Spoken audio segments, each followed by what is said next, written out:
Hello, thanks for watching this video.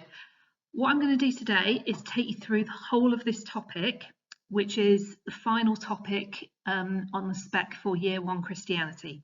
So it's called Expressions of Religious Identity.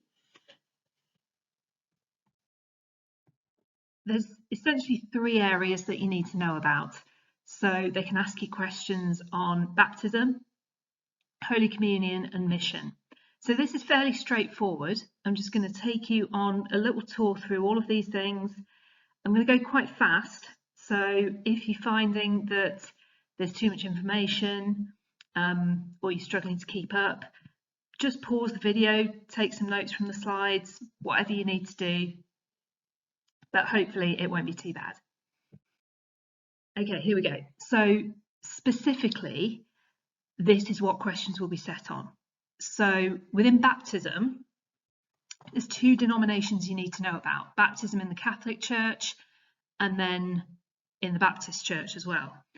They are quite different, but as we go through, you'll start to spot the differences because they're quite obvious. And then arguments for and against infant baptism. So you'll see Catholics tend to baptize infants. The Baptist Church doesn't. It's all about adult baptism. So we're looking at the pros and cons of that. Holy Communion, again, same two traditions, same two denominations. There's quite a lot of differences. Within Holy Communion, we've also got different Christian understandings of what Jesus did at the Last Supper and why that's significant. So the whole reason why Holy Communion is a thing in Christianity is because of the Last Supper. So we're going to be looking at different interpretations of that and what that means for Christians today. And then finally, the mission of the church. So we'll be looking at what that is.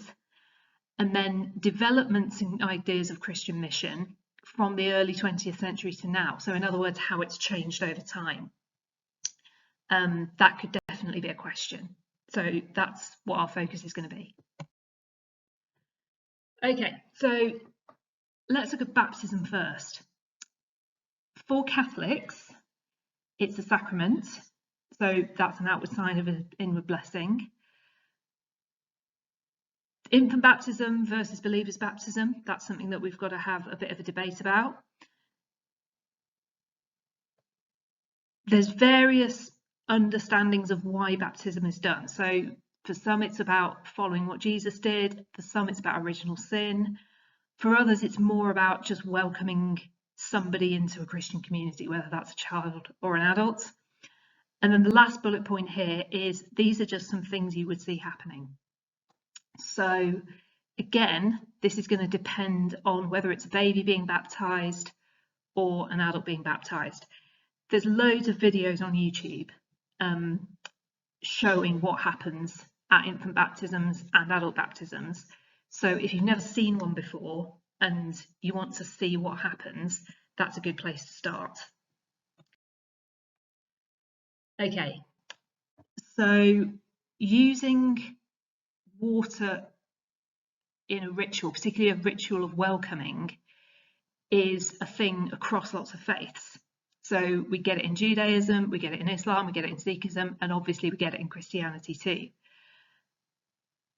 Baptism isn't unique to Christianity because we know that it was happening before Christianity began, because we have John the Baptist baptizing people, but we don't know how far it had taken a hold in Jewish culture. The important thing you need to know is that Jesus came to John the Baptist to be baptized, and that was the start of a new and significant time in his life. So we've got a picture here. This is not a great picture, so sorry if it's a bit blurry, but I just want to pick out a couple of details. So we've got the River Jordan here, and in the middle you can see Jesus, and just to the left of him is John the Baptist, who is his cousin. Now, the story goes in the Bible that when Jesus goes under the water and then comes up again, you hear the voice of God saying, "This is my beloved Son, with whom I am well pleased." So that shows that Jesus' baptism was very important and that it pleased God, and this was one of God's ways of pointing out that Jesus was special. Something that's quite important to Baptist Christians about this is that everybody being baptized here, because it wasn't just Jesus on this day, it was all the people, but including Jesus, they were adults, they weren't children. So for many denominations of Christianity, including Baptist Christians, the fact that Jesus was baptized as an adult is seen today as a reason to baptize adults rather than children. Okay, so here's a couple of quotes that are going to help you. One from John, one from Matthew. The first one is suggesting that baptism is necessary for salvation. There are other ways to take it, but it is suggesting that no one can enter the kingdom of God unless they're born of water and the Spirit. We can debate what that means, but in the Catholic Church, that has largely been interpreted as meaning that baptism is necessary for salvation. It's something that has to happen if you're going to be saved. And then Matthew 28, you've probably come across this before. This is the Great Commission. In other words, Jesus' final instruction to his followers. Go and make disciples of all nations, baptizing them in the name of the Father and the Son and the Holy Spirit. We'll talk more about the Great Commission later on when we're talking about mission itself. But you can see there's an instruction to baptize people. So that tells us again why baptism is very important to many Christians. So 2 things you need to know about Jesus' baptism. You are my beloved Son. Does that mean that a baptized Christian is brought more fully into the family of God than a Christian who isn't baptized? And again, talking about the Great Commission, does the fact that Jesus told his followers to do this mean that baptism is a duty for Christians? Is it something that they have to do? Should it be a choice? These are some things that are discussed amongst Christians. It's not clear from the New Testament whether Jesus actually baptized people himself. We have some evidence that the disciples did. We have some evidence in Mark's Gospel that baptism was a part of Jesus' ministry. But it's only John's Gospel that suggests that Jesus actually carried out baptisms himself, and we don't know for sure. Worth pointing out at this point, John the Baptist, the guy who baptized Jesus, not the author of John's Gospel. That was a different guy. So we've got some different views of what baptism means in Christianity. So Roman Catholics and some Anglicans see it as a sacrament. That means it changes your soul. Once it's done, it can't be undone. It's what you would call an irreversible spiritual change. Other denominations consider it an ordinance. Now, an ordinance isn't the same as a sacrament. An ordinance isn't even really compulsory. It's an act that you do that represents your individual commitment, but it's supposed to be a choice. So for many Baptists and Pentecostalists, it's a choice to get baptized, to demonstrate your commitment to your faith. And for some Christians, baptism is an irrelevance. It's not an important thing because it's not required, because certain denominations, like the Quakers, believe that faith can't be demonstrated through rituals. Being dunked in a pool of water says nothing about what you truly believe. So you can see, as usual, there's a lot of difference between different Christian views. Okay, so here we've got a little bit of a picture of what an infant baptism would look like. So this could be from an Anglican or a Catholic church, but the important thing you can see is that water is being tipped over the baby's head. So the water is symbolic of washing away sin. And in the Catholic Church, that's a particular type of sin. So the traditional purpose of baptizing babies for Roman Catholics was to wash away original sin. So that's the sin inherited from Adam and Eve that the child is born with. The traditional Catholic view is that baptism is necessary to get rid of this original sin. and allow, therefore, the child to go to heaven if it should die. For Anglican Christians, it's not so much about original sin, it's more about just welcoming the child into a Christian family. And it is that for Catholics too, but we've got that extra level of meaning with the original sin. Parents and godparents will be there, they'll promise to support the child. The baby's baptised with blessed water or holy water. They might be given gifts. The baby often wears white as a symbol of purity. But not all of those things will necessarily happen at every baptism. Here we've got a different baptism. This is an adult baptism, as you can see. Now this is taking place in a church that's got a baptistry, but adult baptisms sometimes take place in lakes, swimming pools, rivers, any sort of body of water really. The place isn't as important as the commitment. So you can see the chap in the black t-shirt has just been dunked under the water. He's supported by someone who's possibly a pastor or a minister, and therefore this is what adult baptism looks like. So it's a choice for the person undertaking it. So a little bit more on believers' baptism for you here. It's a key practice, it's an ordinance, but it's not a sacrament, so it doesn't change your soul. It can take place in pretty much any body of water. It's seen as a personal commitment. So what you do sometimes see at an adult baptism is before it happens, the person being baptised will give a testimony. In other words, they'll talk about why it's important to them to get baptised. Some denominations prefer it to infant baptism because they think it's more meaningful if you've chosen it, and it's more closely following the example of Jesus because Jesus was baptised as an adult. You can start getting baptised in many churches that do this as a teenager. So there's no kind of age restriction really. It's when you're considered old enough to make the choice for yourself and take the responsibility of this commitment. Okay, so not all Christians do get baptised. So Quakers and the Salvation Army don't baptise. They don't recognise any sacraments. And they're not saying to other denominations that what they're doing is wrong, but they just don't see that rituals or special practices are needed to bring someone into a relationship with God, because either you have that or you don't. So for denominations that don't baptise, being close to God is about working to make the world a better place, and they feel that too much focus on ceremonies, sacraments, rituals may just be a distraction. So there's that perspective for you to think about as well. Okay, so let's move on to Holy Communion. Holy Communion, as you probably know, involves bread and wine. So I'm going to break down for you what this looks like in two denominations.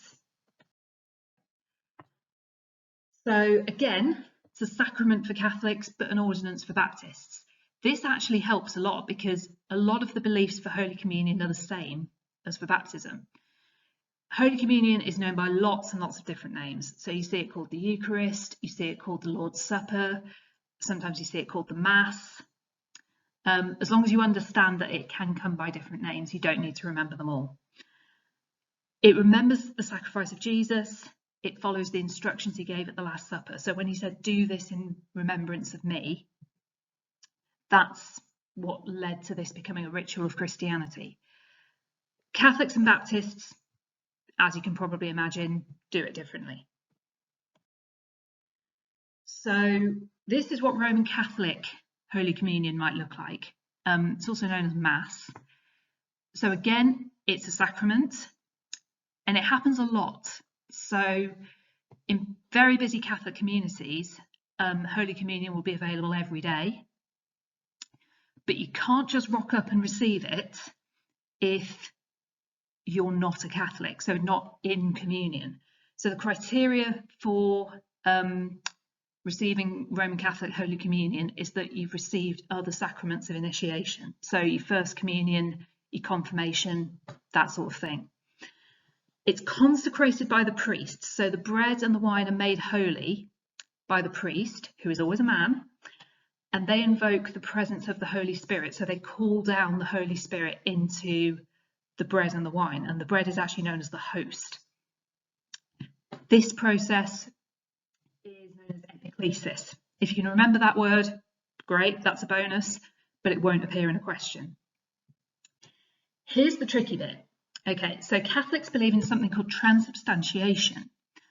That means that although the bread still looks like bread and the wine still looks and tastes like wine, a special spiritual transformation takes place and the body and blood of Christ become present in the bread and wine.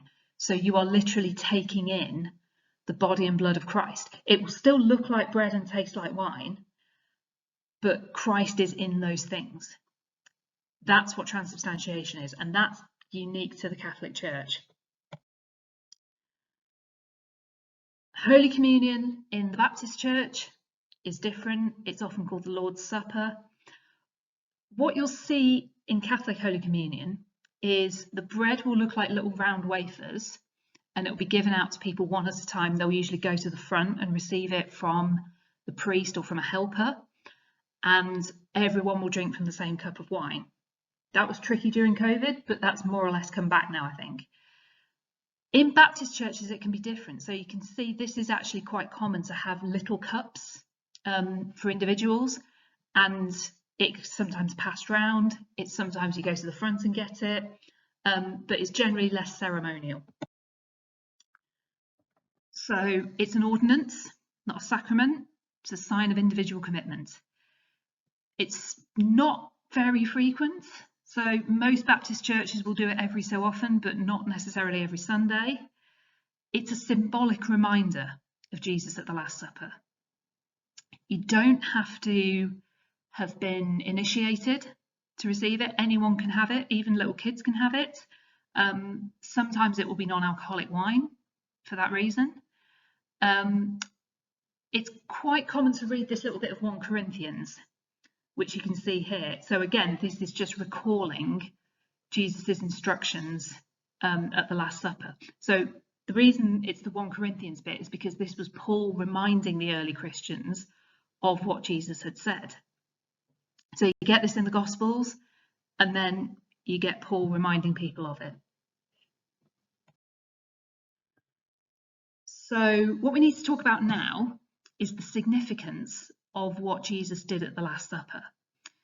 So Holy Communion comes from the Last Supper, and the Last Supper itself was actually Jesus and his friends getting together for Passover. So it was already a festival, it was already a special occasion. Bread and wine already had significance because they're important in the Passover meal. They celebrate freedom from slavery. So Jesus almost reinvented that symbolism by making it about his body and blood. And in Luke's Gospel, this is described as the new covenant. And that's significant because that shows a transition away from Judaism. It's like, this is what we used to do, but this is what I want you to do now. For Catholics, that's very significant because when you put all of that together, the bread and wine in Judaism representing freedom from slavery, and Jesus doing it, it makes it freedom from sin. Then when you put it together with what went on to happen to Jesus, his crucifixion, this achieved reconciliation between God and humanity. It was a huge moment. So in the Catholic Church, all of this is highly significant. In the Baptist Church, it's not quite as deeply symbolic as that. The Lord's Supper is a community meal. It's a nice thing to do to remember what Jesus said and did. But the symbolism isn't read into quite so deeply. Okay, so finally, we're going to have a look at the mission of the church. Now, there's 2 key things that you need to think about for this with mission. What is it and how has it changed over time? I would guess that either 10 or 15 mark questions could tend to focus on developments in Christian mission. So I want you to really focus on how have the changes happened, what changes have happened. So what you need to know, there's a bit of key terminology: mission, evangelism, the Great Commission, and missionary work. We're going to go through all of that. Looking at developments, so changes, and then again, different views amongst different Christians. So a few terms that I can break down for you here. Mission is quite a broad term. It means the vocation, so the calling, if you like, of an individual or organisation to go out and spread their faith. There's lots of different things that can look like. Great Commission we've already talked about. This was Jesus' final instruction to his followers to make disciples of every nation. A missionary generally refers to a person who's sent on a religious mission, and historically this was about going to foreign countries, doing charity work, preaching, sometimes setting up organisations like schools or hospitals. This happened a lot in the early 20th century. It happens a bit less now. So missionary work has changed. And then evangelism, again, this can be done in lots of ways. This is spreading Christian teachings through public preaching, sharing of faith. This could be going up to people in the street, giving them flyers. It could be just encouraging your friends to come to church. Lots of different things. But evangelism can be a mission in itself. Okay. So why is it really important? Well, it comes from the Latin word mittere, which means to send, and the sending out is really important, and it all is because of the Great Commission, Jesus' final instruction, go forth and make disciples of every nation. And it's worth saying as well that if that hadn't happened, if people hadn't taken Jesus literally and done that, we wouldn't have Christianity today. Christianity took hold in the 50 to 100 or so years after Jesus, because the disciples did exactly what he told them to do. They travelled, they set up Christian communities, and they supported those communities. That's exactly what mission is. So there's three main ways that the church has engaged in mission. We've got evangelism, we've got mission to the poor and the disadvantaged, and mission to the Christian community. So I'm going to break these down for you. So mission as evangelism, this is all about getting people to become Christians. And like I've just said, it was absolutely central to the early church. It was crucial. Evangelical Protestants might believe that only Christians can be saved. Therefore, if you've received the message of Jesus and you've not heeded it, you might be condemned to hell. So because of this, getting people on board is a high priority. Evangelism is literally saving people from hell. Not all Christians believe that, but evangelical Protestants tend to. Lots and lots of organisations carry out evangelism on a local level and all around the world. One example is Alpha. So you might have heard of Alpha. It used to be called the Alpha course. It's worth a Google if you want to know more about it. It's essentially like a short course you can take at your local church to explore different aspects of Christianity and what Christianity is all about. So this has changed a lot over the years. It mostly used to involve travelling to other countries to set up Christian communities. These days, there's very, very few countries that don't have a Christian community. So in many ways, this aspect of the work is done. Christians used to provide healthcare and education in exchange for people converting to Christianity. That is and remains controversial because we've got hints of colonialism there and a sense that Christians were coming to civilize people. So it did good as well as harm, but it's not without controversy. Evangelism is now done more at a local level. So we've talked about Alpha, but obviously today a huge amount of evangelism is done online. So you can stream to anywhere in the world. You can stream services, you can put videos on YouTube.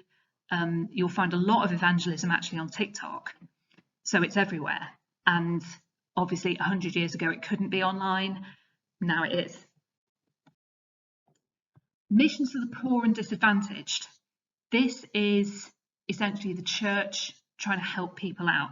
And again, this goes back to the early church because it was very common to give money to those in need. The early Christians would encourage their richer members to support their poorer members. Going all the way back to 1881, the Children's Society, which still exists, provided homes and education for orphans, mostly orphans who had been made orphans because their parents had died of disease or they died in industrial accidents. That's not needed quite so much now, but the Children's Society still exists and still works with disadvantaged kids. And we've got two charities here that you might have heard of. Christian Aid's the more well-known one, but also the Church Urban Fund. These are modern organisations, so kind of charities within the Christian church, helping at home and overseas. So they do disaster relief, but they also do projects working with at-risk kids and so on. This has changed again as well. So in the UK, most Christian mission to the poor was about helping the poorest in British society, particularly in the 19th century during the Industrial Revolution and just afterwards. Standards of living have risen in the UK a lot since then. We still have problems.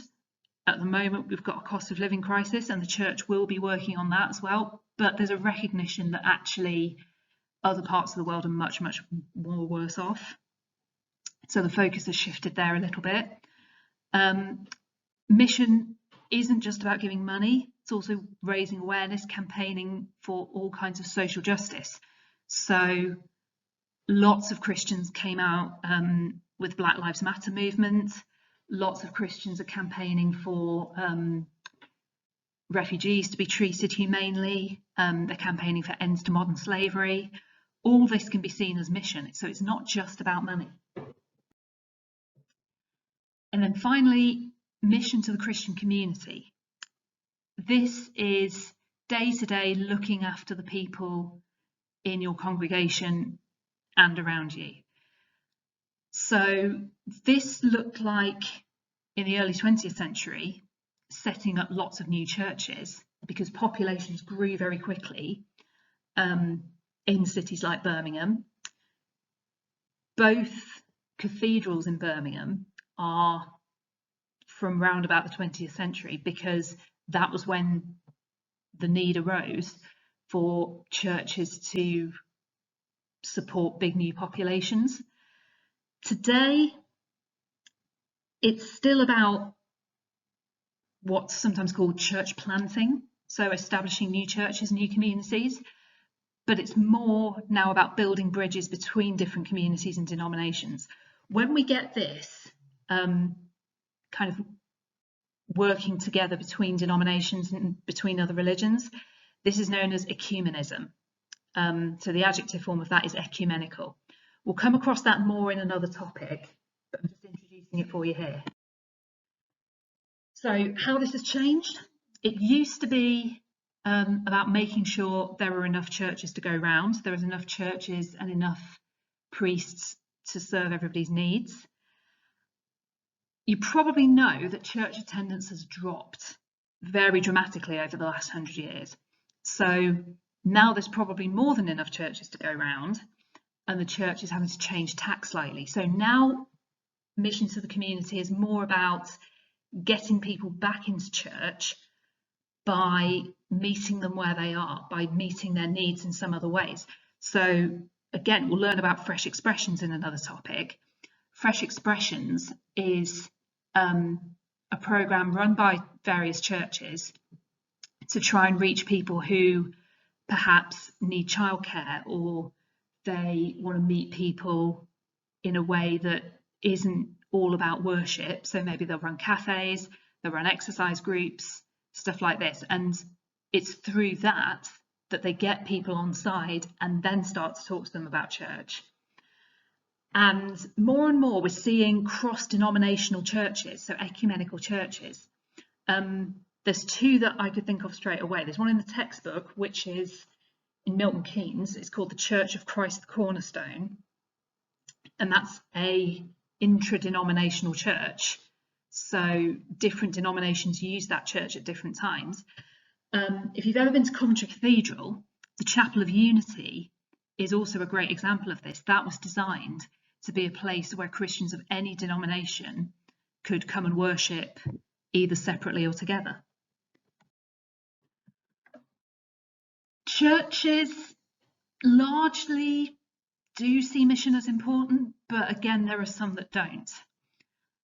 For some churches, mission is a massive, massive part of what they do, and we tend to find this on the more evangelical Protestant side of things. It varies across denominations. So again, the two denominations that I can think of that don't participate in mission are the same two that don't participate in baptism and Holy Communion. Quakers aren't in favour of evangelism because they don't think people should be told to become Christians. You should come to Christianity on your own terms. You should be free to make your own choice. And for the Salvation Army, their mission is very specific. It's more about working with addicts, working with the poorest in society, doing a lot of charitable work, rather than getting people to come to church. They may end up getting people to come to church, but that's not specifically what they're trying to do. If you're still with me, well done, because I've talked a lot there, but we've got through it in just over half an hour. As usual, I would welcome questions. If anyone needs any help with any of this, I'm happy to do that. Thank you for watching, and I'll talk to you soon.